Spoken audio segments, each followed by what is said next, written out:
Hello students, तो now once again welcome back to the channel and previous topic से just मैं आगे आज का टॉपिक स्टार्ट करने वाला हूँ।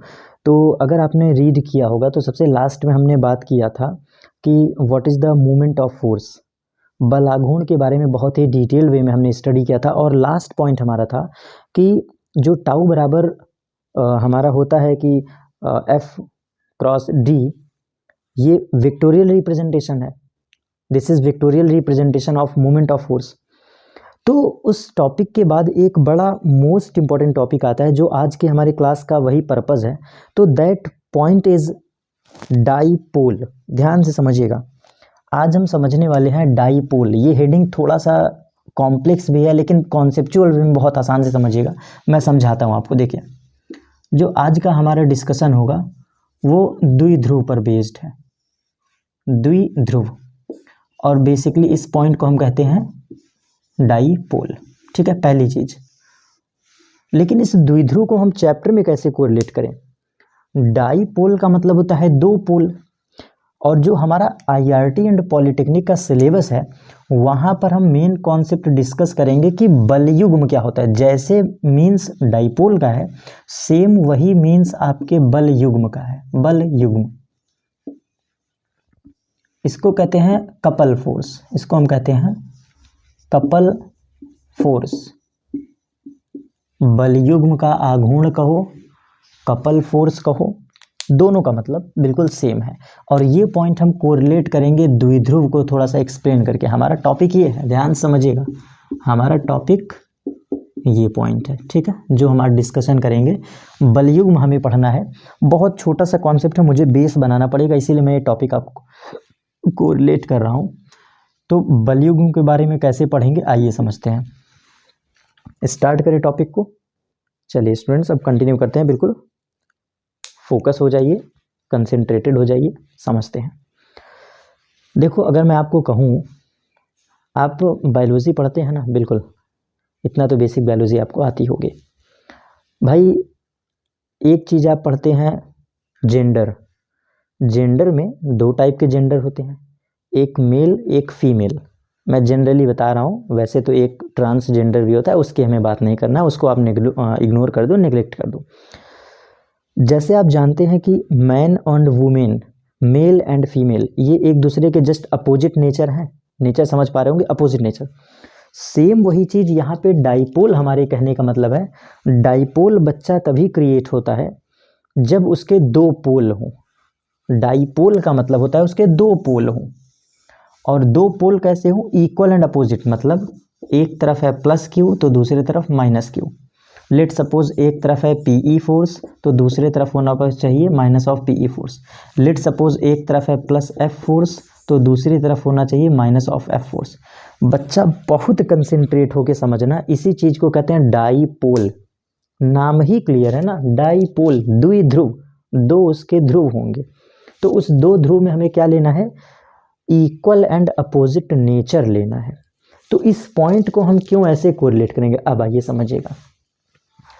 कपल फोर्स का मतलब ये होता है, बलयुग्म के आघूर्ण का मतलब ये होता है कि ऐसा बल जो समान प्रकृति का हो, समान परिमाण का हो, इक्वल मैग्नीट्यूड हो, बट नेचर क्या हो? अपोजिट हो, तो वो कहलाता है आपका बलयुग्म। अब ये कार्य कैसे करेगा? तो इसके मेन कीवर्ड याद रखना। मेन कीवर्ड, पहली चीज, बलयुग्म का आघूर्ण होता क्या है? तो डेफिनेशन की अब हम बात करने चल रहे हैं। चलिए देखिएगा डेफिनेशन को। बहुत छोटा सा पॉइंट है, आराम आराम से एक्सप्लेन करना चाहता हूँ, इसलिए बहुत कंसेप्चुअल वे में समझिएगा। डेफिनेशन की बात करें तो ये इस चीज को रिप्रेजेंट करता है, बलयुग्म मतलब here amount of force works in opposite nature। की वर्ड भी एक्सप्लेन कर रहा हूं, अपोजिट नेचर। भैया बलयुग्म का आघूर्ण जहां भी होगा ना, वो विपरीत नेचर में कार्य करता है, विपरीत प्रकृति में कार्य करता है। ये कीवर्ड है इसका। और दूसरा कीवर्ड क्या है? आइए दूसरे कीवर्ड को समझते हैं। Magnitude of force will be always same. Magnitude of force will be always same. ठीक है, जिस बच्चे ने ये 2 पॉइंट हमारा याद रख लिया, बिल्कुल कॉन्सेप्चुअल आपके अंदर क्लियरिटी आएगी। कुछ बच्चे हिंदी मीडियम वाले थोड़ा सा परेशान हो सकते हैं कि सर फील कम हो रहा है, थोड़ा सा कम समझ में आ रहा है। चलिए बच्चा आप लोगों के लिए भी लिख देते हैं जो हिंदी माध्यम वाले हैं। बहुत ध्यान से समझिएगा। बलयुग्म का आघूर्ण ऐसे परिभाषित किया जाता है कि किसी वस्तु पर, किसी पदार्थ पर, मैं लिख देता हूँ पूरा, किसी वस्तु पर कॉमा पदार्थ पर, पदार्थ पल कोई बल समान परिमाण का, समान परिमाण, परिमाण मतलब समझते हैं ना, value of force is same, समान परिमाण एवं विपरीत प्रकृति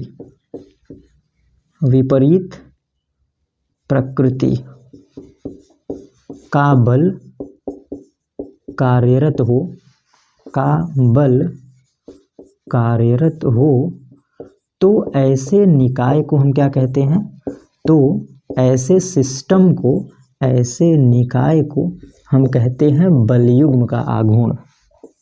ऐसे निकाय को हम क्या कहते हैं, बलयुग्म का आघूर्ण। एकदम 100% हमारा चैलेंज है बेटा, इससे बाहर नहीं आएगा एग्जाम में। अगर आपसे कुछ डेफिनेशन भी पूछना चाहेगा तो हिंदी एंड इंग्लिश बाइलिंगुअल हमने दोनों वे में लिख दिया।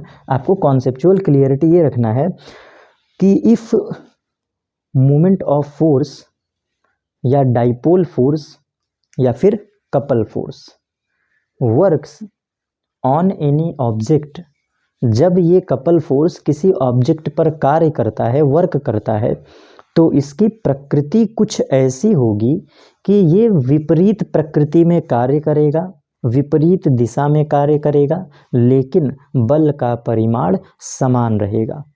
यही मैंने लिखा है, here amount of force works in opposite nature, मतलब विपरीत दिशा में कार्य करेगा। Magnitude of force will be always same, magnitude कभी नहीं बदलेगा। अब इसको उदाहरण स्वरूप समझाएं, आइए समझते हैं। पूरे पॉइंट को नोट डाउन कर लीजिएगा, ये डेफिनेशन था, ठीक है। द्विध्रुव एक्सप्लेन कर रहा हूँ बहुत आराम से, तो बहुत क्लियरिटी से समझना है भाई आपको। चलिए देखिए, अब आपको पूरा कॉन्सेप्ट क्लियर हो जाएगा। इससे पहले हमने आपको पढ़ाया था, जब बलयुग्म पढ़ाया था, बलयुग्म जब हमने पढ़ाया था तो हमने ये कहा था बलयुग्म, तो बलयुग्म से हमें ये पता चल गया, जस्ट जो अभी हमने बोला है, बलयुग्म से हमें ये समझ में आ गया कि यहाँ पर परिमाण सेम होगा और लगेगा विपरीत दिशा में। आइए देखें, ये कोई रॉड है, ठीक, रॉड, इस रॉड पर हमने यहाँ पर फोर्स लगाया 5 न्यूटन का और हमने इधर से फोर्स लगाया 5 न्यूटन का, ठीक। आप बताओ क्या होगा, ये बॉडी घूमने लगेगी कि नहीं? देखो समझना, ये मूव करेगा इधर और ये मूव करेगा इधर, ऐसा ही तो कुछ होगा ना। This is called बलयुग्म।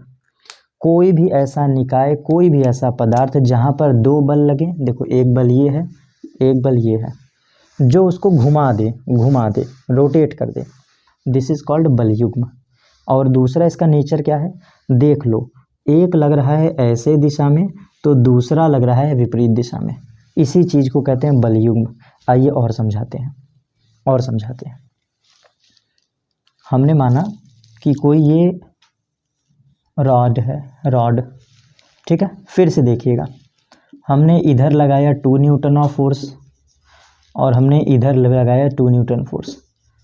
आप में से फिर बच्चे जवाब देंगे सर घूम जाएगा, बच्चा गलत, आपको फंसाने के लिए हमने ये गलत बनाया डायग्राम, ठीक, पकड़ लीजिएगा, आपको फंसाने के लिए हमने गलत डायग्राम बनाया है।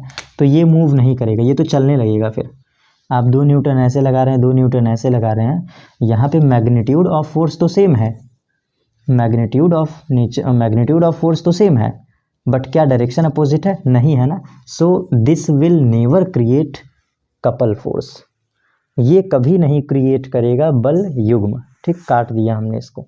आइए एक और देखते हैं। लेट सपोज ये कोई सर्कुलर डिस्क है, ये कोई सर्कुलर डिस्क है, सर्कुलर डिस्क, इसको हम कहते हैं वृत्ताकार वलय, डिस्क है, डिस्क, रोटी बनाने वाला चौका जानते हैं, जिस पे रोटी सेका जाता है, जो रोटी होता है ना सेकने वाला चौका, जिस पे रोटी बेला जाता है, ये वही समझ लो चौका है। अब देखना, हमने इस पर यहाँ फोर्स लगाया, हमने यहाँ फोर्स लगाया 10 न्यूटन, और इसी चौके पर हमने यहाँ पर फोर्स लगाया 10 न्यूटन। बताओ क्या होगा? इमेजिन करो, थोड़ा सा इमेजिनेशन करो, मैं जानबूझ के आपको समझाना चाह रहा हूँ, पूरे कॉन्सेप्ट को क्लियर कर देंगे। इस डिस्क पर ऊपर की तरफ 10 न्यूटन, नीचे की तरफ 10 न्यूटन। हमारा डेफिनेशन तो समझ में आया, मैग्नीट्यूड ऑफ फोर्स सेम है। देखो 10 न्यूटन यहाँ भी, 10 न्यूटन यहाँ भी, दोनों का परिमाण समान है, मतलब समान बल कार्य करना चाहिए, बट डायरेक्शन अपोजिट तो बिल्कुल दिख रहा है। देखो ये ऐसे फोर्स वर्क किया, ये ऐसे फोर्स वर्क किया। कुछ क्लियर हुआ? दिस इज कॉल्ड बल युग्म। अब आइए थोड़ा सा डिफरेंस की बात कर लेते हैं, नहीं तो कुछ बच्चे कंफ्यूज हो जाएंगे। आइए हम एक डिफरेंस की बात करते हैं, पूरा कॉन्सेप्ट आपका ख़त्म कर देंगे with definition, with any doubt, कोई डाउट नहीं रह जाएगा आप लोगों को। ध्यान से सुनिएगा। एक तरफ हम लिखते हैं बल आघूर्ण, पढ़ा चुके हैं पहला लेक्चर, बल आघूर्ण, और दूसरे तरफ लिखते हैं बल युग्म, बल युग्म। तो पहली चीज़ ध्यान से सुनना, सबसे पहला डिफरेंस, बल आघूर्ण कोई भी बल हो सकता है। जो बल आघूर्ण है ये कोई भी बल हो सकता है जो घुमाने का प्रयास करता है किसी निश्चित अक्ष के परितः। बल आघूर्ण में क्या लिखे थे? किसी निश्चित अक्ष के परितः, जो घुमाने का प्रयास करे। तो ये क्या करता है? ये घुमाने का प्रयास करता है, पहली चीज़ ये प्रयास करता है। दूसरी चीज़, किसी निश्चित अक्ष के परितः कार्य करता है, निश्चित अक्ष के परितः कार्य करता है, किसी निश्चित बिंदु के परितः कार्य करता है। ये भी तो लिखे थे ना, किसी निश्चित बिंदु, मतलब किसी सर्टेन पॉइंट पर वर्क करेगा। यही 3 पॉइंट थे। क्लियर? अब जरा यहाँ पे समझना, ये क्या है भैया? ये बलयुग्म है, तो इसकी कंडीशन है कि ये घुमा देगा। बलयुग्म की सबसे बड़ी बात है, देखो ये घुमाने का प्रयास करेगा और ये क्या करेगा? ये घुमा देगा।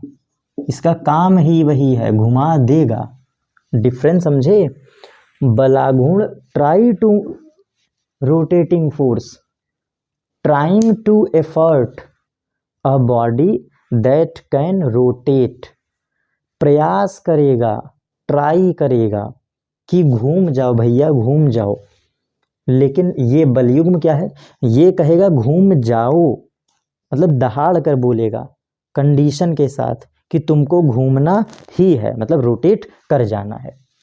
अब इसकी और क्या, इसके डेफिनेशन में कहा गया है कि समान परिमाण होना चाहिए। पहली चीज़,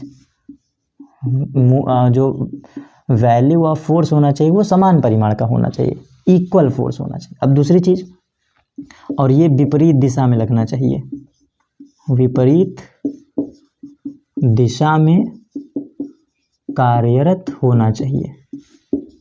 ठीक है, कार्यरत होना चाहिए। क्लियर?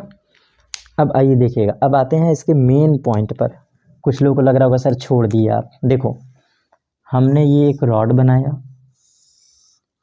ये रॉड हमने यहाँ पर पेग मार दिया, पेग समझते हैं, कील, हमने कील मार दिया, निश्चित कर दिया। और अब हम यहाँ पे लगाएंगे अमाउंट ऑफ फोर्स, और ये है हमारा परपेंडिकुलर डिस्टेंस। तो मैंने ही आपको सिखाया था बलाघूर्ण के केस में जो टाउ होता है, this is equal to F. बल का परिमाण रख दो, हमने रख दिया बल का परिमाण, और इसको गुणा कर दो निश्चित अक्ष से लंबवत दूरी पर, तो एफ क्रॉस आर, ये आपका आंसर होगा। No doubt it is 100% correct. But here what will we do? चलो देखो यहाँ पर हम क्या करेंगे। अब यहाँ पर कंडीशन समझना, ये कोई पदार्थ है, कुछ भी हो सकता है, ये कोई भी पदार्थ हुआ है। वैसे तो रॉड है, लेकिन आप इसको कोई भी पदार्थ मान लो, कोई भी वस्तु मान लो, कोई भी ऑब्जेक्ट मान लो, कुछ भी हो सकता है। ठीक है, सर्टेन कंडीशन है बच्चा, सर्टेन मतलब यही तो यही, न दाएं न बाएं, न 19 न 20, 100% यही तो यही। अब सुनो, अगर हमने यहाँ पर F फोर्स लगाया और हमने यहाँ पर F फोर्स लगाया, ठीक, तो ये क्रिएट करता है समान परिमाण को, ठीक है। तो पहली कंडीशन वर्क कर गया। दूसरी बात, इन दोनों बल के बीच की जो दूरी है उसको हम अब यहाँ d कर देते हैं डिफरेंस बताने के लिए। दोनों बलों के बीच की दूरी हम क्या मान लेते हैं, d, बलों के बीच की दूरी d। और हमें ये भी चेक करना है कि जब बलयुग्म लग रहा है तो बॉडी घूम रही है कि नहीं, हमें चेक कर लेना एक बार। जैसे समझो इस पर नीचे फोर्स लगाए, इस पर ऊपर फोर्स लगाए, तो ये घूमेगा ऐसे ऐसे, ये ऐसे घूमेगा, एंटी क्लॉकवाइज घूमेगा ना। ट्राई करके देखो, जो मैंने डायग्राम बनाया है, अगर हम ऊपर से फोर्स ऐसे लगाएं और नीचे से फोर्स ऐसे लगाएं तो ये कैसे घूम जाएगा, ऐसे घूम जाएगा, कुछ ऐसे। तो ये घूम जा रहा है, हम चेक कर लेंगे, अपने एफर्ट के लिए चेक कर लेंगे, हमें पता चल गया हाँ घूम गया, मतलब घूम रहा है। तो अब आंसर सुनना, बलयुग्म का फॉर्मूला क्या होता है। बलयुग्म ये कहता है कि समान परिमाण को रख दो, मतलब समान परिमाण का बल, इसको रख दो, समान परिमाण का जो भी बल है, 2 न्यूटन 5 न्यूटन जो भी बल है रख दो, और इसको गुणा कर दो, इसको गुणा कर दो दोनों बलों के बीच लंबवत दूरी से। दोनों, ये टर्म याद रखना बच्चा, तभी सवाल लगेगा। दोनों बलों के बीच लंबवत दूरी से, लंबवत दूरी से गुणा कर दो, यही आपका क्या हो जाएगा, आंसर। बलयुग्म निकालने का ये तरीका है, तो इसको लिख लो फॉर्मूला। अब आपको एक बात बताते हैं, वीडियो के एंड पर चल रहा हूँ, टॉपिक हमारा एंड होने वाला है, सुन लीजिएगा सभी लोग। बच्चा इसको ज़रूर रट लो, 90% बच्चे इस बात को हवा में ले लेते हैं और सवाल गलत कर लेते हैं, तो मैं लिख दे रहा हूँ 95% बच्चे इस पॉइंट को ना हवा में ले लेते हैं, इसीलिए सवाल नहीं लगा पाते हैं। इस सवाल और उस सवाल में यही ज़मीन आसमान का फ़र्क है, इस फार्मूले और उस फार्मूले में यही ज़मीन आसमान का फ़र्क है कि यहाँ पर क्रिया रेखा, line of action of force, क्रिया रेखा और अक्ष मतलब निश्चित बिंदु, अक्ष के बीच दूरी रखते हैं, लेकिन यहाँ पर क्या है, यहाँ पर दोनों लगने वाले बल के बीच लंबवत दूरी रखते हैं, यही तो फ़र्क है। फिर से सुन लो, इन दोनों में फ़र्क यही है, दोनों बलों के बीच लंबवत दूरी, ये देखो डॉटेड डॉटेड लाइन खींच रहा हूं, हमें ये रखना होता है, ये पकड़ने वाला कॉन्सेप्ट है। कोई भी सवाल लगाओगे, कहीं पर भी बलयुग्म अगर लग रहा होगा, तो बलयुग्म के केस में तुम करोगे क्या, दोनों बल को देखो लग कहाँ रहा है, और फिर ये देखो कि दोनों बल के बीच परपेंडिकुलर डिस्टेंस क्या है, this is the perpendicular distance between both forces which is work on the body in equal and opposite direction. जिस टीचर को कॉन्सेप्ट की क्लियरिटी है ना, वो बहुत आसानी से कॉन्सेप्ट एक्सप्लेन कर जाएगा। जैसे देखते हो बीच बीच में अभी हमने क्या ज़बरदस्त इंग्लिश फ्लो में बोला है, बच्चा कॉन्सेप्ट है, अंदर से निकलता है, अंदर से कॉन्सेप्ट आता है, तो चीज़ें बहुत आसान हो जाती हैं एक्सप्लेन करने में। समान परिमाण का बल जो कि लग रहा है, लेकिन कैसे लग रहा है, इक्वल एंड अपोजिट। तो हमें क्या करना है, जो भी दोनों बल लग रहे हैं उसके बीच की लंबवत दूरी से गुणा कर देना है, आंसर हमारा आ जाएगा। ठीक है, यूनिट दोनों का सेम होगा, न्यूटन इंटू मीटर इसका भी, न्यूटन इंटू मीटर इसका भी। बस बच्चा बहुत है, इतना ही पढ़ लीजिए, बहुत है आप सभी के लिए। तो बलयुग्म का कॉन्सेप्ट क्लियर हुआ, जाते जाते बिल्कुल क्लियर कर देता हूँ विद परिभाषा बोल करके, आप नोट कर लीजिएगा। बल आघूर्ण ऐसा बल होता है जो किसी बॉडी को घुमाने का प्रयास करता है या घुमा देता है। फॉर्मूला होता है टाउ बराबर एफ क्रॉस डी। कैसे हमें लगाना है फॉर्मूला, तो जिस बल ने घुमाया है उस बल का परिमाण रख दो और निश्चित बिंदु से लंबवत दूरी के बराबर गुणा कर दो, आंसर आ जाएगा। और बलयुग्म का आघूर्ण क्या कहता है, बलयुग्म के आघूर्ण में जो बल कार्य कर रहा है उसका परिमाण, और इसको गुणा करना है दोनों बलों के बीच लगने वाले लंबवत दूरी से। ये प्रयास करता है, ये वास्तविकता में घुमा देता है। ये एक फोर्स भी हो सकता है, दो फोर्स भी हो सकता है, तीन फोर्स भी हो सकता है, डिफरेंट जगह कार्य कर सकता है, अलग अलग अक्ष के सापेक्ष कार्य कर सकता है, लेकिन ये आपका निश्चित दो बिंदु पर कार्य करेगा, इक्वल एंड अपोजिट होगा, परिमाण सेम होगा, ठीक, और घुमा देगा। बाकी आप किताबों में डायग्राम देखेंगे तो बहुत आसानी से आप समझ सकते हैं। तो फाइनली बच्चों आज के टॉपिक को यहाँ पर एंड करते हैं। ये भी पॉइंट हमारा कंप्लीट हो गया, movement of force complete, couple force complete. अब हमारा सिर्फ 15 मिनट का एक वीडियो और बचेगा जहाँ पर हम बात करेंगे लीवर के बारे में, उत्तोलक। आपने हमारा पुराना वीडियो भी अगर पढ़ा होगा तो उत्तोलक मैंने इतने कॉन्सेप्चुअल वे में पढ़ाया, मैं फिर से पढ़ा दूंगा आप सभी को नए सिरे से। 5 मिनट का कॉन्सेप्ट है, एक्सप्लेन कर दूंगा अच्छे से, तो 15 मिनट में कॉन्सेप्ट कंप्लीट हो जाएंगे। मिलते हैं प्यारे बच्चों नेक्स्ट क्लास पर, तब तक के लिए ओके बाय, धन्यवाद।